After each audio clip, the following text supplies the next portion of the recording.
Welcome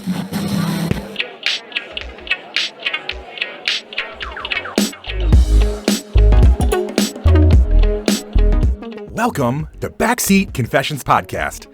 Slide into the backseat as we listen to mostly anonymous strangers tell us stories from their lives. I'm a rideshare driver in Atlanta, and the people getting in my car have absolutely no idea I'm going to ask them to share. My commitment to you is to tell at least a snippet of virtually every story recorded in my car in the order they were told to me. My hope is that you laugh, cringe, cry, but mostly connect to these amazing people. You may find a piece of your own story, or just feel more connected to the rest of us. Join us, won't you? So, hey, my new friend, this is an adult podcast. Themes and languages are definitely not suitable for everyone. Listener discretion is advised.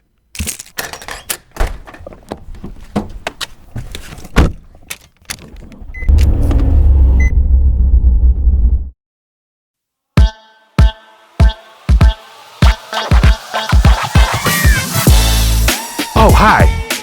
You looking for a ride? Yeah? Jump in.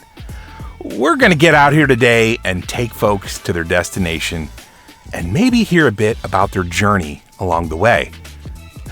See what I did there with the physical destination and life journey mix?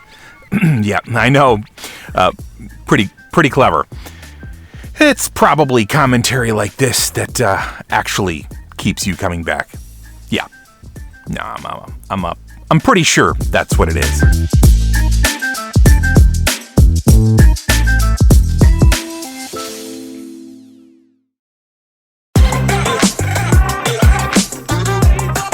Sometimes we get so close to a life-changing opportunity, but then it just doesn't come together.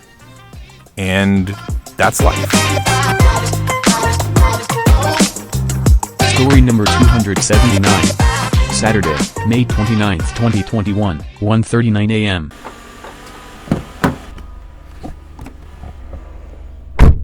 So my story is, it really started out as a young kid. Yeah. Here's the deal. When I was a little boy, my mom entered me into actually an acting competition. Oh, cool. And it was for just low stream movie. Okay. And believe it or not, I was performing for a young Mark Ruffalo. Wait, is that like, this is for real? This is for real. This is for real. That's really cool. 100% for real. Okay. But here's the deal. Okay. Uh-oh, now I'm getting a little scared. Here's the kicker. I had a massive lisp. Okay, yep. And Mark Ruffalo did not. So that immediately disqualified me from the competition. But I was leading the competition. How did your lisp disqualify you?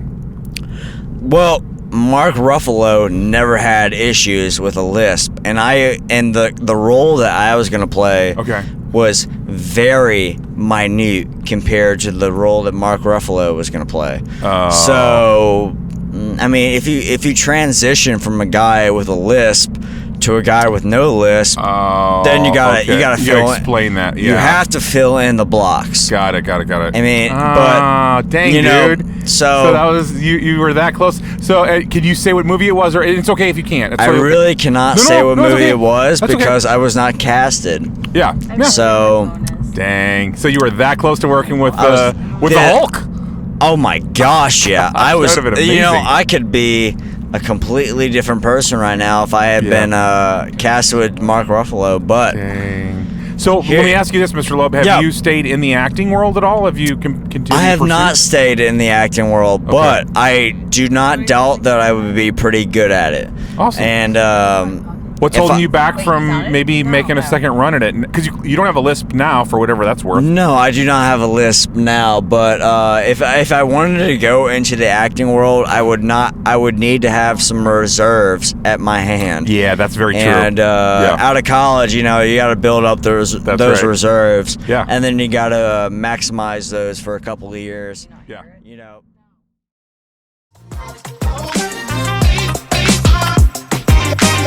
Makes me think about times in my life where there was a sliding door moment and my life could have gone a very different direction. I guess that is just part of the journey for all of us.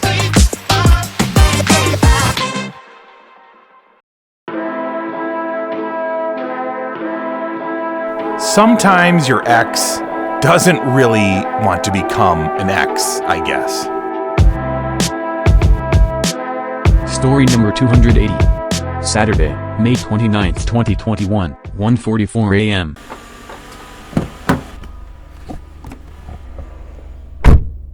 So I was on and off with this guy for like 7 years. Okay. Like since I was 15. Yeah. And I blocked him. Okay. And then he sent me an email. And I don't really know how to respond to an email, you know? Like, right. I just kind of think it's like a little bit it's almost business. Yeah, it's business-like almost. Yeah, I mean, it was just kind of creepy because my mom was like, "Do I get a restraining order?" Wait. It was bad. It was bad. Okay, yeah. So, like, give us some more context. Then you started talking to him at 15. Yes, same high school, same college. On and off. Okay. On and off. Like broke up like 2 relationships in the middle of that, and like just wait. Because of talking to him, you broke off relationships? Like I was dating someone else and so was he. Got it. Then he like broke up me and the guy who I was dating, and then how did he break you guys up? Like he just inserted himself in and made the other guy think that? Yes. Oh, okay. He just kind of like appeared. So like stalker vibe type thing is what we're talking yes, about. like in the middle of the LSU quad appeared. Oof, okay. And my mom was like, "Should I get a restraining order?" And I was like, "No, I don't know, Mom." But then I moved back here and everything was fine. But you know, I just like, I still get like creepy vibes sometimes. Like, oh, so like if in like a sentence or two, like what are some of the creepiest things that he said or done that now your mom is like, all right, we gotta go for the restraining order? Well, first of all, the first thing was the email. I didn't know how to respond to that. But what, I mean, an email that just says, "Hey, how you doing?" is not as, I'm guessing there's got to be more to it than that. Well, like as in I blocked his number. I'm assuming he tried to text me and then he was like, "Let me find this girl's email and send her an email so she'll unblock me." I got it. Kind okay. of thing. Okay, fair. And then at football games, I would like look up and he would like be behind me kind of thing. Like just like kind of like Ted Bundy-ish vibes, you know? I'm sorry, I should not be laughing. That was not No, funny. but I mean, Sorry. it's like I graduated and I moved away, so it was like totally fine. Wow. Now, but you know, just one of those things. Yeah. So overall, do you think that you're in any danger? No, not anymore. Good, if I still like was in that vicinity, yes. Yes, okay. So just because you're physically in a different geographical area, you think you're okay? Correct. All right. Okay. Well, I'm going to wish you nothing but the best and hopefully resolving all that fun stuff. Thank you so much. This was the best Uber ride ever. Oh, thank you.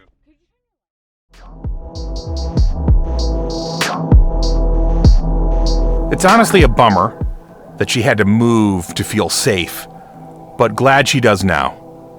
Never really understood the whole creepy, stalkery behavior of some people, but it clearly happens. Stay safe out there, people.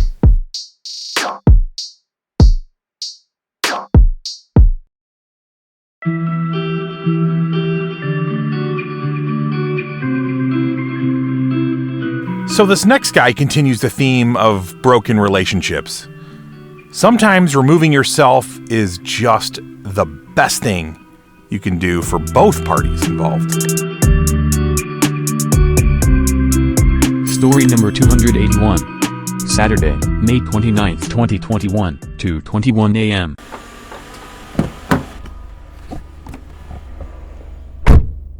The craziest story that I experienced is when my ex-boyfriend almost jumped to his death off a balcony. Oh, man. Wow. Okay. Yeah.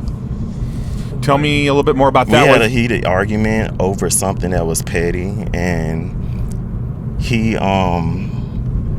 got outraged and started going off for no reason. It's because of the stuff that he was going through. He never really just mentioned anything about what was really going on with him until later on. I just found out he started cheating. Oh. And he also has sex fantasies. He's also a sex addict as well. Okay. So sex addict, and he was cheating. But were there other things going on that he just wasn't sharing with you in terms of like personal things that was sort of upsetting him, or was that? Do you think those were what was really upsetting him? I think it's a simple fact that he never had anybody to really love him the way that I did. Wow. Oh, wait, so then he's almost self-sabotaging? Is that what you're thinking was happening, essentially? Almost, yeah. Wow. So you guys get into an argument that doesn't warrant anything too crazy, and he threatens to obviously take his life. He did one time. Well, I mean, you said jump off a balcony. I mean, I don't know. I mean, unless it's one floor He almost up. jumped off the balcony. I had to talk him down. I had to literally grab him and throw him on the floor to prevent him from killing himself. Oh, man, dude. I am so sorry. Wow. That's heavy. How have you processed through that? I mean, like that. Well, I'm currently thinking about going through therapy now. Good. You know, it's an adjustment. I had to remove myself from the toxic situation. I currently moved back home to, eliminate the toxicity that was going on with my life. And now he's living his life and I'm living mine. So, well, first of all, massive kudos to you for drawing the boundary in your life to where you put your mental health and well-being in priority, which is huge. And then, getting counseling, I guess, is probably, I mean, what else do you do at that point if you've walked to the edge with someone you love? I mean, that's hard, bro. That's like seriously tough stuff. It is, especially when you've gone through it for almost 10 years. Oh, wow. So this wasn't like a 2 to 3 year relationship or something? No, we were together for a long time. We were together for 8 years. Well, you might as well say 10 years. Okay. You round it up, that's 10. You round it up, 8. That's nearest 10th, right? 10 years. Man, I am so sorry. Wow. Yeah, but at the end of the day, I had to choose me. You know, I had to better myself, especially mentally, emotionally, and physically. Yeah. You know? How like let's just say right now, as of today, like how do you feel like you're doing? Are you better? Are you the same? I'm much better than I was before. I came home. I have a better relationship with my friends, my best friend, my family, because my family and my friends were more concerned about me than anything. Good. You know, so. Well, then that's super lucky for you that you've got a support system. I mean, that's fantastic. Absolutely. Yeah. And they've been with me from thick and thin. Wow. You know, especially my best friend. You know, he's been patient with me the whole entire time. Wow. You know, and I love him for that. Yeah. Well, mainly my family too. Of course, my family has too. Yeah. No, I'm gonna love them forever. Oh my God, yeah. No, that's kind of everything. If you have a family that will walk through you when you're in your deepest and darkest. Absolutely. Yeah, it's no joke. I've had that's something that touches very close to home for me, honestly. So thank you so much for sharing vulnerably. That's I appreciate that. Someone out there hopefully will be encouraged if they're in a situation like that to like, hey, it's okay to choose myself. And I hope if someone's on the other side of it that they'll know just like the kind of pain and damage that not getting their own stuff worked out, like there's such ripple effects, right? When we don't take care of our own junk. Right. So, yeah, Mal, thank you so much. Thank you.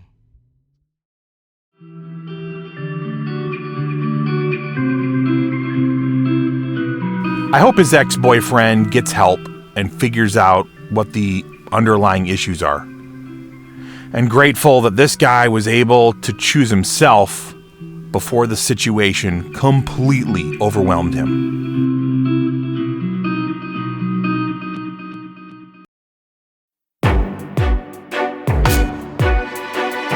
The relationship trend continues with an R&B soaked crush in this next story. And may I just say that unrequited love is part of life, but also so hard to know what to do with.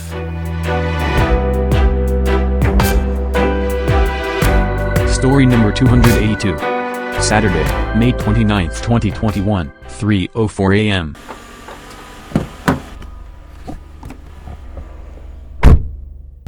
So I do have a crush. Oh, nice. Yeah. Tell me about that. It's this girl that, you know, we're friends, but I don't, you know, I honestly don't think she looks at me like that. Like, I don't think she, you know, is attracted to me like that. But, you know, that's tough, man. Yeah, man. But, like, you know, it's whatever. Yeah, I know. Well, tell me a little bit about, like, how'd you meet this person? How long have you known them? Give me some context. So I met her through a mutual friend. You know, we do music together. Okay. You know, she's got her own style of music. I got my own style of music, but, you know. Okay, so it's not like you're in the same band. We kind of are now. Yeah. Oh, wow. So now, shoot, dude. So now you're literally working with this person. Right. That's what makes it weird. Like, that's why I can't, like, kind of try to, like, I don't know, like, take things into my own hands. Like, I don't know. So you're afraid that, like, basically, if you were to profess your love, it could mess up the working relationship, right? Yes, exactly. Yeah. Yeah. So it's like I'm just kind of like on standby, like whatever. I mean, it's not that deep to me, but like it's one of those things where it's like, you know, like if it happens, cool. If not, then like that's cool too. So, like, do you give her hints though? I mean, do you try to do little things that are like you kind of let her know you might be interested without going too nuts with it? I mean, no. I mean, other than like just giving her my time, like, aside from that, like not really. Like, I'm not as forward. I'm not that forward with her. Okay. Gosh. Yeah. It like there used to be these shows where one, you know, a person that had a crush on another person would call up like a radio show, and then they would broker, like, you know, the whole thing and just kind of feel out the person. And gosh, I feel like you'd be a great candidate for something like that. Like, yeah. Oh man. So if this doesn't work out, at some point, you sound, at least the way you're talking, you sound like you'll be okay. Yeah. No, I mean, I'm fine. You know, like, okay. So it's something that I've kind of come to terms with. Okay, it's like it's not that deep to me. Okay, like, you know, like I get it. Like, I don't think that I'm her type, to be honest. Like, okay. Like, I kind of have a feel for, you know, what she likes, and like. That's not me. So like, yeah, you know, I will say this, not to give you false hope, but there is something about the friend zone is not a fun place to be with a girl you like, obviously, but I will say I've known plenty of guys who hung out in the friend zone for a while, and one thing leads to 20, could even be a breakup or God knows whatever else, and you've just been there steady giving her your time, and all of a sudden it's almost like one day she blinks and goes, oh wait, that dude that's just been kind of there as my friend might be kind of interesting romantically, and all of a sudden it switches in their brain, and now, you know, anyway, so who knows? Like, by being there, by being steady, by being kind, and being available, in a sense, I guess. Yeah, you never know, man. You just never know. Yeah. I mean, I don't know. Like, you know, like for me, like I've kind of just accepted, like, you know, she may or may not be for me. Like, you know, that, but that's something that, you know, that she would have to make. But like, I'm not just gonna sit there and, you know, wait. No, like, I get it. You don't put your life on hold. I get it. Right. Like, if somebody else comes along that I feel is a better match for me, you know, I'm gonna take that opportunity. But like, yeah, for sure. But she's just somebody that, you know, that I kind of I've always had a thing for, and you know, if she kind of opens up, if she opens up the door, like, I'll walk through, but like I'm not gonna like force it. Dang, man. Now I wish I could like do something to help make it happen. It's just that little part of me, you know. No, like, I mean, like, but I get that's probably in a practical, professional sense not a great idea. Out of curiosity, what type of music do you do? It's funny because we have completely different tastes in music. Like, you know, I'm more of a like hip hop, like 90s hip hop kind of guy, and she's more of a Latin music kind of artists, you know. Got it. And you appear to be Latino, but I could be wrong on that. Yeah, I'm Hispanic. Yeah, you're Hispanic. So you like that R&B, that '90s R&B, which is very distinct that flavor. '90s R&B. But and what part of it? Now I'm kind of diverging from the Crush thing, I guess, a little bit. But just I'm curious for that. What part are you sort of involved in? Are you in writing, producing, performing, all of it? More of the producing. Okay. Yeah. But as far as like what I like I love the '90s R&B type of thing. Like I love that, you know. I kind of like older women, to be honest. Like, cause the girl that I'm talking about, like on this, like she's younger than me. Okay. She's like a few years younger than me. But like I kind of like I'm attracted to girls that are like around my age or like a little bit older. Oh, interesting. Okay. Yeah. So she's truly like. She's kind of an anomaly then, where this is not your normal. Exactly. Interesting. Yeah. Gosh, dude, she might be the one, dude. You might have to like reach down there and tickle the cojones and be like, all right, put it all on the line. Grab my '90s, my best '90s music, and just tell her how I feel. Yeah. Man, help me remember. Like, there was one group that was like, I think like my favorite. What was the throw your clothes on the floor group? What was that? Boyz II Men. Boyz II Men, I love Boyz II Men. Oh my God, Boyz II Men is like... I love that music. I love them, man. Dude, if you couldn't win her over with a good Boyz II Men song, she's probably not worth being won over. End of the Road, that's one of my favorite songs. Yeah. That's some good stuff right there. That was actually... I know we've totally fallen off the original subject, but I'm telling you, that was an era when they were still had like musical talent. Right. Not saying that no artists today, like Ed Sheeran and stuff, has amazing musical. And there's still plenty of people that have amazing talent, but auto-tune was not a thing back then. So you literally had you had to know how to sing. Yep. And those boy bands, it's fun to make fun of them now, but like to do all the harmonies, the complex harmonies and stuff that some of them did. Yeah. Dude, it was intense. And they weren't just sitting still. They were moving around a lot of times, dancing and laying down the harmonies. And of course, Boyz II Men was just like, to me, Jesus, like that was insane. I don't even know what that was. Right. I don't know if you like listen to like Audible books, like audio books. I love Audible, yeah. But the L.A. Reid book, Sing to Me, is perfect. Like, I love it. That's one of my favorite books of all time.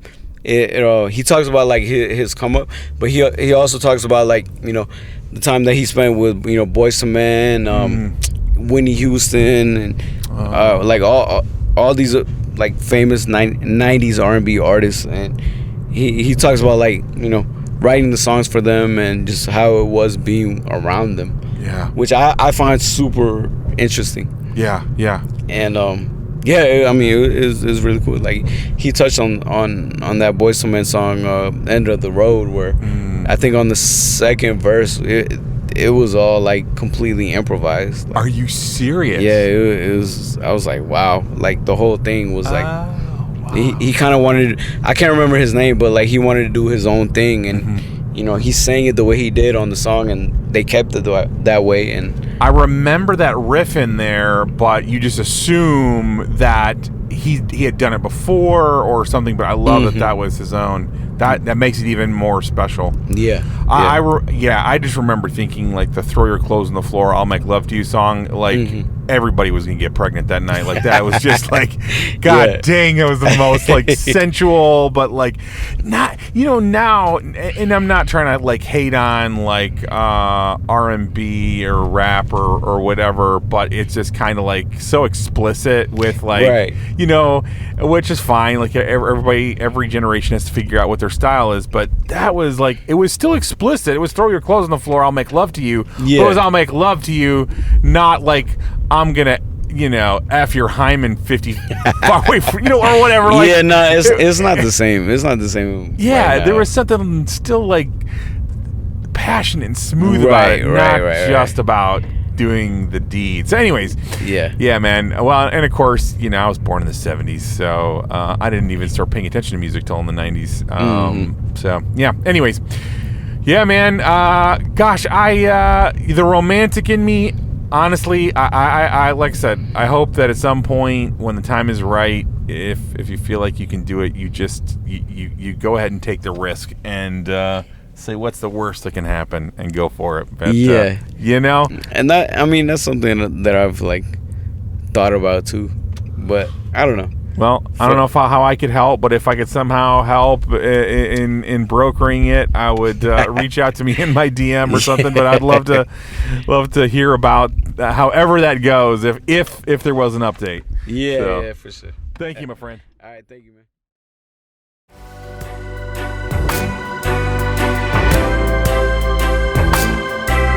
I already said it, but I do hope when the time is just right, he goes all in and sings his R&B crush on her in his best 90s style. But this is real life, so probably just will stay in his imagination, and a small part of him will wonder for the rest of his life what might have happened if he'd been able to get the lovely Latin singer lady to give him just a chance.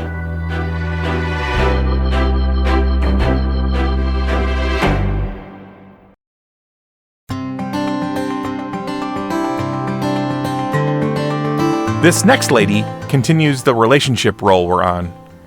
And she talks about several things, but one of them is when you're very early in a relationship and accidentally say something you didn't mean for them to hear.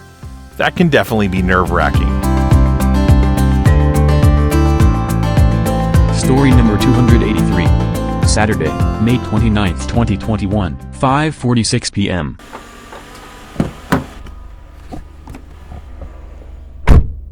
So I started off the morning sending a Snapchat to what I thought was all of my friends, and I was supposed to see a man. Okay. This whole weekend. Okay.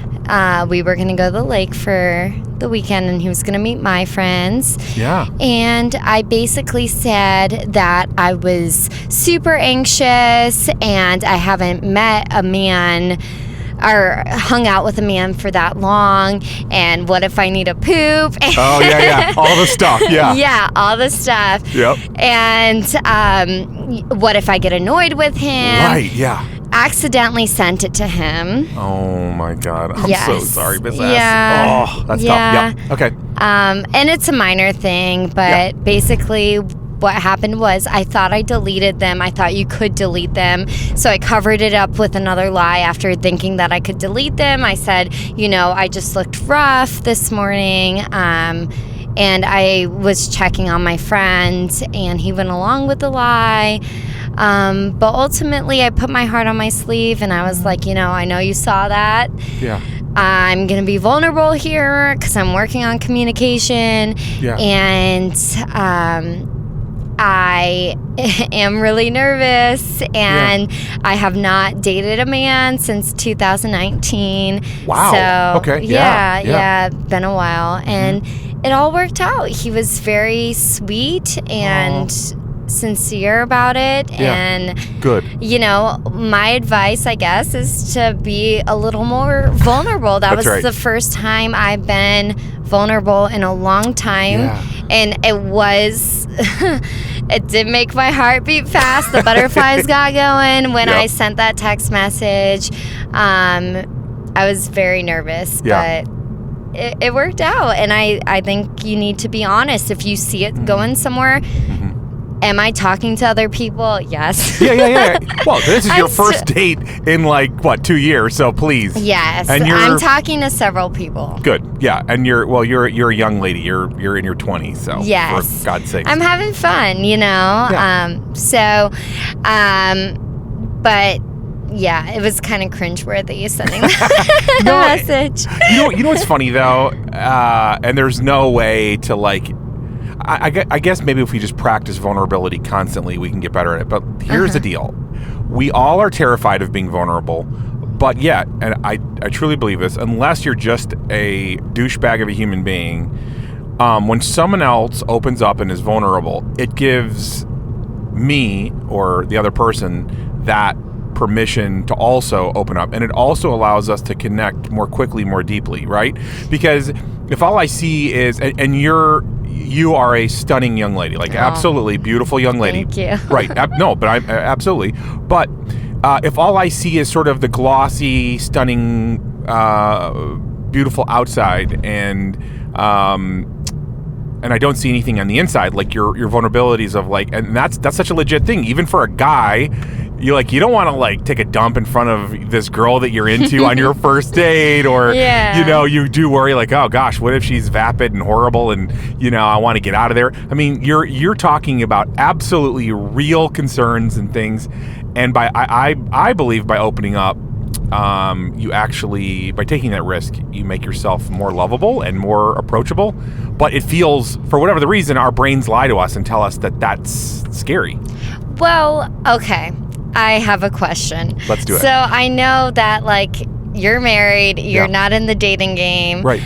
But on the other side, sometimes you are vulnerable, like I have been before, and I will ask the golden question of, where do you see this going? I really like you. I want to know where your head's at so I can continue dating other people or just see you. Yeah. And sometimes they will ghost you after that conversation. So there's a happy medium. And I guess you're getting away from the people that you don't want, because down the line there might be problems if they're having issues with that so early. But like, what's your advice to that? Like, when would you have that talk of, are you seeing other people? Should we be exclusive? Is it just me and you? Right. No, that's good. I will say, as a quick caveat to what I'm about to say, I think that being vulnerable, I think a classic being vulnerable is some of the things you talked about that you accidentally sent to this guy.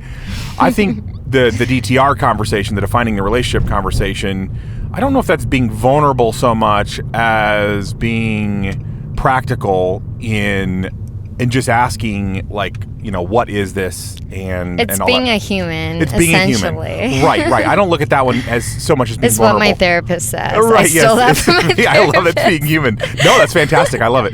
So I think with the DTR conversation, I have no idea, like, if there's a magic, like, third date, sixth date type thing. But I will say, I think you kind of already said it, and I do agree with you. If you say it 10 minutes into the first meeting, then clearly you're going to scare the person away because you have a problem. They'll run for the hills. Right, run for the hills, and they're supposed to. But if there's been a reasonable amount of time, and you guys are, kind of seeing each other, and then you want to know that is your right to ask. And if that scares that person off, then 100% that's on them. My only little thing that I'll toss in, I tell this to I told this to my daughter, who is just a little bit younger than you, and I don't think this is what you're doing, but I definitely recommend that women, as empowered as you guys are these days, is that you still recognize the difference between female and male energy. And female energy is the energy that draws or attracts, and male energy is the energy that chases. Okay. Right? And so my daughter is very, like, willing. She was for a long time just very willing to be the one to step up first. That's and be like, me. Okay, I like you, blah, blah, blah, blah, blah. Right, okay. And society tells you, like, you're equal, go for it.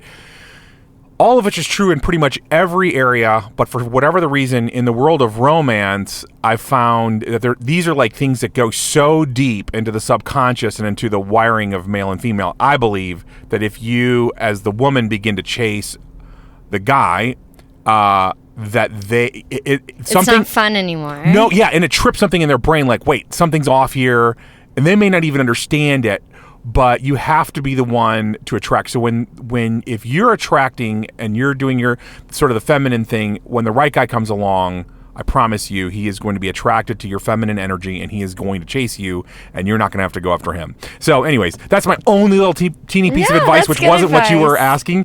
But No. I needed that, and I appreciate it. You bet. That was good. Awesome. Well, you are truly a wonderful, delightful human being, and I wish you nothing but all the happiness and success Thank you. in life. Thank you. I appreciate it. Thanks for sharing, too. I appreciate it.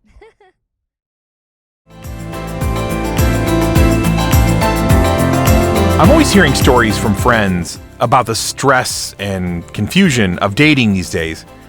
And I can definitely feel her angst around asking the guy to define the relationship and then them ghosting you. That's a hard one to know how to answer. But honestly, if he ducks out at that point, you've got your answer. He's not that into you and not that mature. Keep it pushing, girl.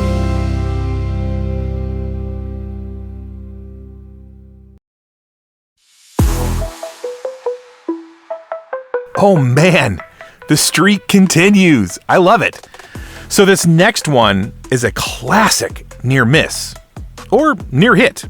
Either way, it was a close one. Story number 284. Saturday, May 29th, 2021, 6:21 p.m.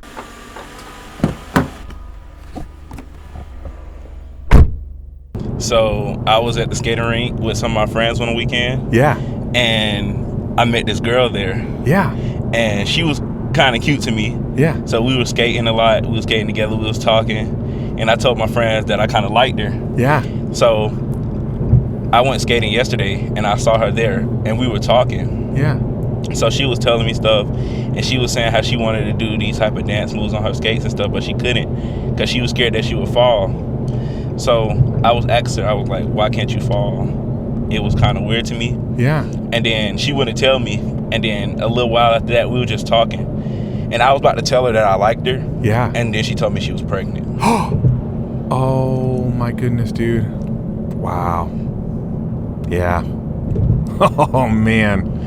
Yeah, that's yeah, you're way too young to get involved with a young pregnant girl unless you absolutely have to. So gosh, man, oh man. Yeah, I told him I was you were hurt. inches away. Yeah, I can imagine. I didn't know what to do. Oh man. Because you know how it is when you tell people when you tell your friends that you like a girl. Of course. And then something happens. Yep.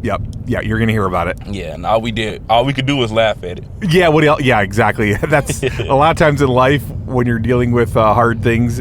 If you can find a way to laugh, it definitely it helps kind of smooth over some of the pain. Yeah, and then when I first met her, they was telling me, they was like, "You just a skate friend," and then I wasn't trying to believe that. I wasn't trying to listen to that. So yeah, and then that happened. Oof. Yeah. So, do you know anything about the guy that got her pregnant, her baby daddy? Is that someone she's involved with romantically, or? Nah. Oh, okay. She said it was one of her boyfriends. But they were on and off. Okay. Gosh. Well, I'm gonna believe you're gonna connect with a really amazing young lady. You seem like a really good guy, good young man. So hopefully you connect with the right young lady who's maybe not dating multiple boyfriends. And yeah. One day. Yeah, that's right, man. And there's no rush, is there? No. Gosh, yeah, no. Well, I'm sorry for your little bit of heartbreak, but that's a part of life. Obviously, heartbreak is definitely inevitable part of life. So, but you know what? Thankfully, you figured that out real early on, right? Yeah. Gosh. Before anything actually happened. Exactly. And I would have been somebody else's child, stepdad. That's right. Oh, snap. All right, man. Thank you so much for sharing your story, Mr. Tay. No problem. All of us can probably relate to this situation of really liking someone. But unlike our earlier rider, who may or may not share his feelings with the singer lady, this young man was spared having to put all his feelings out there. Like I said earlier, near hit or miss, as it were, but now he can move on to his next skate dancer partner.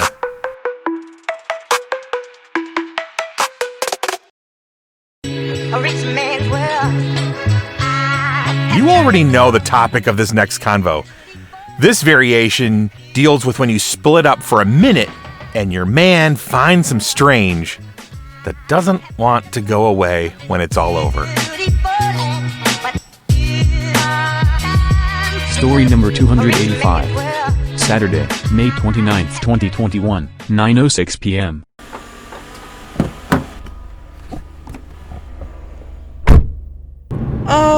story now is I'm going through an issue with my fiance and another female. Oh no, I'm so sorry. Okay, so paint the picture. Okay, picture is we broke up maybe about 2 months ago for about a month. Okay.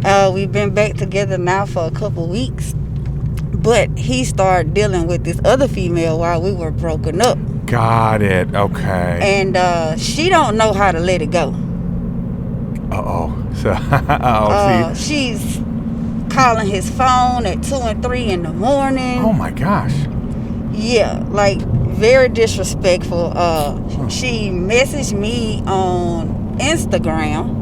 Wow, that is a yes, and threatened me. She messaged me and threatened me. Yes. Why would she threaten you? She's mad because we are back together, and she knows that you was just a piece of ass. Okay, so did he tell her that she was hey, a good time, a piece of ass, while you guys were broke up, or do you think he told her that hey, I really want to make a life of you? She knew that it was just fun and games. It was just something to do. She knew this. Okay, so it wasn't like he let her on and now she fair. No, not at all. Oh man. She knew this. Wow. And they say she threatened me. Gosh. And she was mad because I told her she was really pissed when she found out we are engaged. Okay, so before you guys broke up, you were not engaged? Or you were? We were. You were engaged? Okay. We were. Okay, but she didn't know about that. All right, got it. And when I told her that, she was really livid. She was pissed. Wow. She was like, what? A fiance married? What? Yeah, we're getting married. And she was pissed because this happened 3-4 days after him and her hooked up. Oh my God. So she was pretty pissed. Yeah. Because I guess she felt played or felt used, but you already knew what it was. Right. Yeah, so, that was the game you were entering in. Exactly. Yeah. It's hard to do that whole thing, especially it's even harder for women, but it's just hard in general to do the whole sex, the no strings attached sex. It's tricky. Because somebody's gonna get attached. Somebody is, man. It's like you can just about take that to the bank. Exactly. Somebody's gonna get attached. And this is the thing too. He met her through his friend that all of us, we were cool. His friend, his wife, and the wife, she is the friend's wife friend. She went behind my back and tried to set him up with her friend. No, yes. Okay, so now that the lady who used to be your friend who was the setup, are you guys still cool or are you guys kind of chill? I mean, I'm not gonna say we were friends, but acquaintances. We were acquaintances, and she knew, they knew about me. So for you to go and try to set your friend up with him, and this is why we were still together. We wasn't even broken up yet. Oh snap! Yes. Oh, the plot thickens a little bit. Yes. Oh no. And so now, really, I want to whoop her ass and the other girl ass. Jeez. But like I told him too, nobody made you do anything. It was up to you to say yes. And that's a really important point. As we're sorting through all the details here, you're absolutely right. He's a full-grown man, obviously, and he can decide what he wants to do. And so like, where is his head at now? I mean, is he? Well, now, we're good now. Okay. As of last night, actually, he made sure that he let her know, hey, it is dead. Like, don't call, don't text me, and he blocked her. Okay. So we're in a good space now. Okay.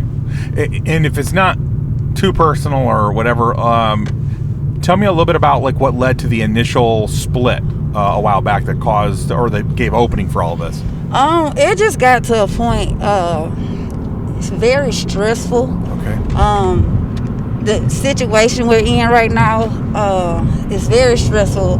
We're looking for a place. We're in a hotel right now, and as far as finances, that is it eats your pockets up. Yep. And we've been trying to find a place, but neither one. My background is not that great. Okay. Nor his, and credit either. So you already know how that goes when you're looking for apartments. Oh my God. And everybody's paying these application fees that you're not going to get back, and everybody's denying you. Yeah, it's tough. just a lot.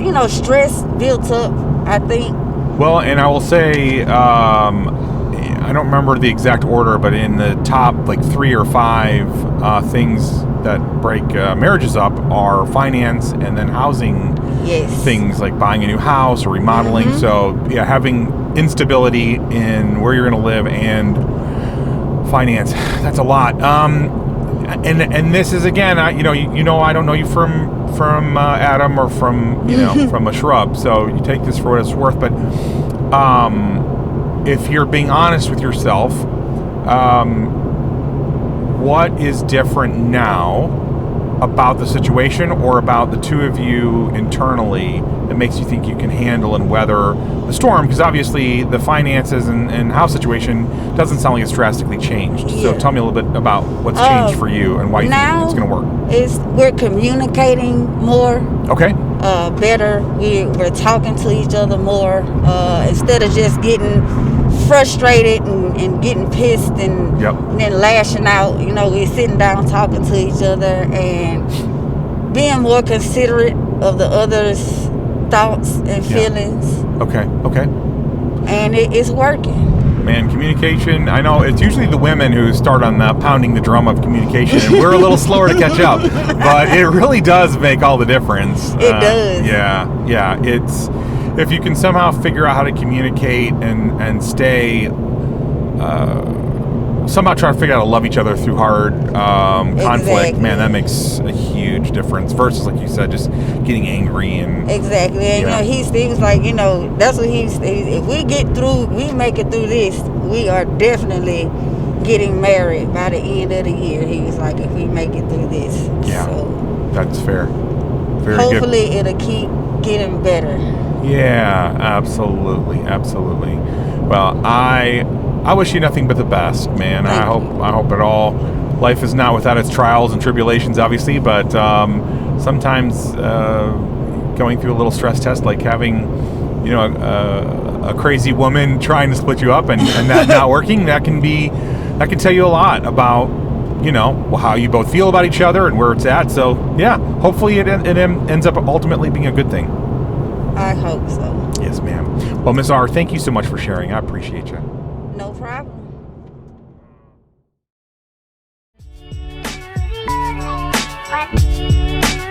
I will say that I think her handling of her man hooking up with another woman is really calm compared to how I imagine most women would handle that situation. I wish I'd asked her more about her mindset on being so chill.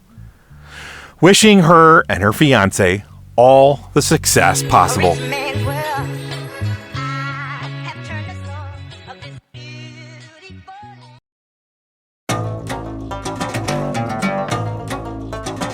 So, as our last story started, I was thinking that we finally broke the relationship thing. But right in the middle, out of nowhere, it comes up again. I guess we're just going to talk about all the complicated stuff today. Story number 286. Saturday, May 29th, 2021, 11:11 p.m.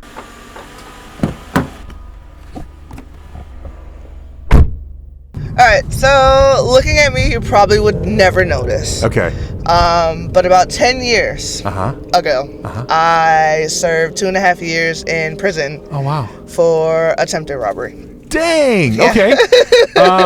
So, we don't need to talk about specifically which company you work for, but you do. Can I say what you do as a general living? Yeah, okay, so you're doing truck driving now. Seem like a very stable lady. So tell me a little bit about that arc in your life. Like, how did you end up in that place with attempted robbery, and then how did you get to here? I mean, I was young. I was about, I want to say 17 years old. Okay. Trying to fit in. Trying, stupid stuff. Trying to be cool. I understand. Basically. But it's not like the usual, hey, it's robbery. It's like, we were hanging out, we were drinking, and we wanted food. Okay. So we decided to call the Domino's Pizza Man. The poor, beleaguered Domino Pizza Man. Yes. No luck. Yes. Right. Yes. Okay. Yeah. So we call and we order. Yes. And we're like, we're not going to pay for it. Ah. I've never robbed anyone ever in a day of my life. No, and I can tell by looking at you and talking to you, you're like the nicest person. So yeah, I was gonna say I can't really see you at the other end of like an Uzi holding up a bank. So I want some pizza. I have to do my part, right? I have to do something. Yeah. So I'm a little drunk. Yeah, a little bit. Yeah. So car, rearview mirror. I'm like, I gotta defend myself. This guy's gonna beat me up. I don't know what's in store. I've never robbed anyone before. Yeah. So I break the rearview mirror off this guy's car. Dang. Some stranger, and like beating this guy.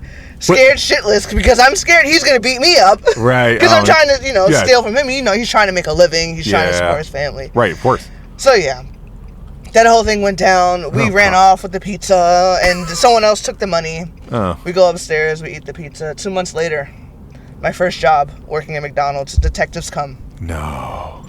We want to talk to you. Oh. And of course you're like, yeah, you know exactly what they want you for. Oh, snap. Yeah. Oh. I'm going down. Yeah. Miss A was going down. Shoot. Okay. And then so how long did you do? I did 2.5 years. Okay. 2.5 years. So, how was prison time for you? Like, just how would... Honestly? Yeah. It was like a college campus with girls. Wait, are you serious? It was not bad at all. It was not bad at all. It was not bad at all. You are ruining my narrative. But that's okay. You're allowed to. You're allowed to. No, it's okay. It's okay because I want you to tell. So, okay, so it was. You got to you were like what's not a frat house? What's a sorority house? Sorry. Yeah, so basically. This is like a sorority. Okay, yeah. Is it just because it was an all girls? Probably, maybe because I'm into girls. Right. Okay. And, yeah, you're into girls. I found a couple of girlfriends that made my time easier. Oh my God! I mean, shit happened in there. Bitches got beat up. Oh, okay. So it wasn't all. Oh, no. I was just lucky enough to not get involved in that type of stuff. Okay. But girls got beat up with locks and socks. Yeah. Shit went down. That's not cool. Okay. Yeah. I never thought about it, though. So if you're same-sex attraction, you could make your time a little less I think it's painful. I think it's the same with the dudes too, though. Yeah. Well, but let's face it. Not that we need to go down this rabbit trail, but you're not allowed to be gay in prison. That's pretty much right. I mean, if someone makes you their bitch, you have that protection. That's true. Maybe that's just movies. Yeah, maybe that's just movies. From guys. I don't know personally. Yeah. I've had a couple guys tell me that no matter how gay you are, it's not safe to be gay in prison.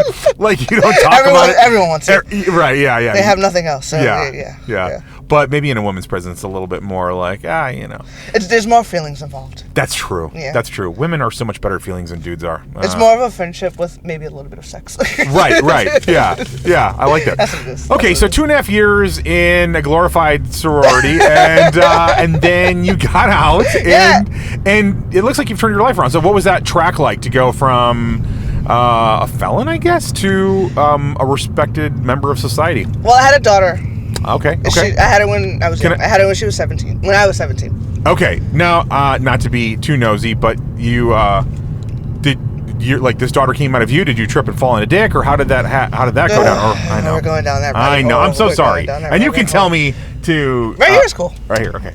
No, don't want to go in there. No, I don't. That looks scary. We might Is not it come gonna out be of it. Yeah, right. It's gonna be a whole different Uber ride down there. What kind of dark hole that is. So I'm guessing it was a mistake, but it was you're not really into guys, so it was sort of like a. I wouldn't say I'm not into guys. I'm engaged to a guy. Wait, what? That's another story. Oh my God! You can't No, you can't leave me hanging. Wait, you buried the headline. Yeah. Okay, so you're okay. We'll do it quick. Okay. You're engaged to a guy now. I am engaged to a guy. But still into girls. I am. Okay. My life is complicated, man. Life is so complicated. And people are not one-dimensional. Maybe that's just the takeaway here. Is there anything else you want to say about that? It's kind of wild and cool. I mean, I was with a girl for 2 years. Okay. Well, I was with a woman for 2 years. I got it. And she was older. She was in her 40s. Okay. And I was like 22, 23. Okay. You know? Yeah, she was robbing the cradle. Yeah, basically. And she wanted to be a mother figure. Oh, yeah. Okay. That's how I felt. And she's trying to tell me how to raise my daughter, and it just didn't work out. I gotcha. Yeah. Then I met this guy, and it's not really working out, but wait, it's complicated. It's not really working out, and you're still good. Don't. Miss A. I know. Miss A. I don't know what to do. Okay. what a perfect place to leave this, because there's going to be 1,000 people listen to it and go, in some way, I so get this lady. Like, yeah. Wow. But yeah, moral of the story is, I came home. They took my daughter, of course. Okay. And I didn't have any family, so she had to go into a foster home. Oh, I'm so sorry. So my main goal was, when I came home, was to get her back. Yep, so I got her back. Well, I got a job, turning my life around and making myself the best law-abiding citizen that I could. Yeah. And then the thing that trips me out the most is, you see people every day in New York City complaining about, oh, I don't have this, I don't have that. I just came home from prison. I came home from prison. I went into the shelter system. I did all that, and I made it my decision that I wanted to better myself. Good for you. And it's like, there are resources out there if you want to help yourself. That's right. Yeah. Nope, you are right. Especially in a city like New York. Yes. There's things out there. There's people that's out there willing to help you. That's right. Yeah. So. No, it's true. That's a really good message too. I've had several people in my car who came from like these impossible circumstances, but the thing that was always the thread is they were absolutely determined that they were not going to stay there. Yeah, like they you were have like, to want it. Yeah, you have to want it. Yeah. It's like I could stay in the shelter system and wait for them to put me in some subsidized housing. It's like, no, I'm going to work, I'm going to save my money, and I'm going to get an apartment. Yeah. And that's what I did. Well, you're awesome. Thank you so much for sharing. What an amazing story. Thanks.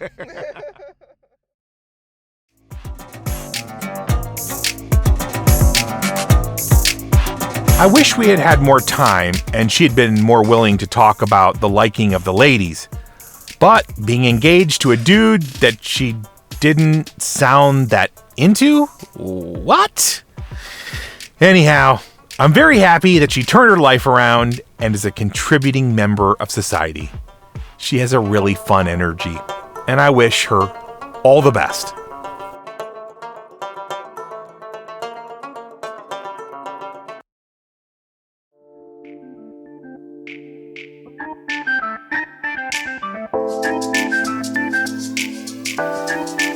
All right, ladies and gents, we are coming to that time when I've got to head home and you've got to get out.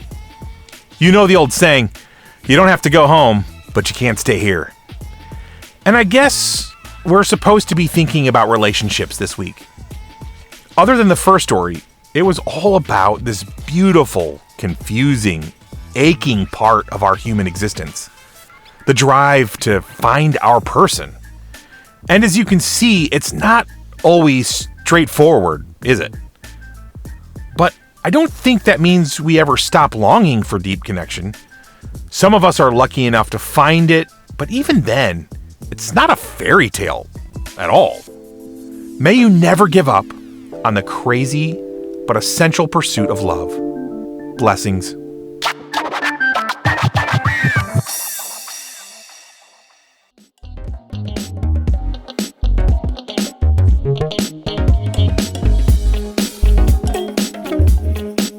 This is what happens when you are a rideshare driver in Atlanta and ask people for their stories. These weren't handpicked people with great stories. They just happened to get in my car and be gracious enough to share with all of us. And who knows, maybe someday you'll be in Atlanta and need to grab a rideshare and end up telling the rest of us the next great story on BCP.